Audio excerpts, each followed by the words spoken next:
হঠাতে অসুস্থ হৈ পৰিছে অসমৰ জনপ্ৰিয় কণ্ঠশিল্পী দীপলিনা ডেকা। হঠাতে যেন আহিল দীপলিনা ডেকা এই খবৰটো পোৱাৰ লগে লগে অনুৰাগীসকলে দুখত ভাগি পৰিছে। অতি সোনকালে সুস্থ হৈ পৰক অসমৰ জনপ্ৰিয় কণ্ঠশিল্পী দীপলিনা ডেকা। আমিও আমাৰ চেনেলৰ তৰফৰ পৰা জনপ্ৰিয় কণ্ঠশিল্পীগৰাকী সুস্বাস্থ্য কামনা কৰিলোঁ।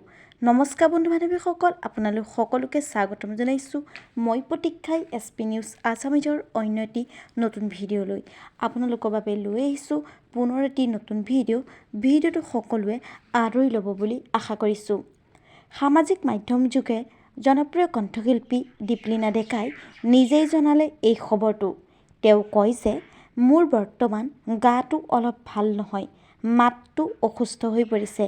লগতে তেওঁ কয় যে যদিও মাতটো অসুস্থ হৈ পৰিছে তথাপিও আপোনালোকৰ মৰম সঁহাৰি পাই একেবাৰে সকলোবোৰ পাহৰি পেলাইছোঁ। সঁচাকৈ এগৰাকী শিল্পীৰ বাবে তেখেতৰ কষ্ট ত্যাগ ল'বলগীয়া। বন্ধু বান্ধৱীসকল, আপোনালোকে জনপ্ৰিয় কণ্ঠশিল্পী দীপলিনা ডেকা সোনকালে সুস্থ হৈ উঠক আপোনালোকে প্ৰাৰ্থনা কৰক।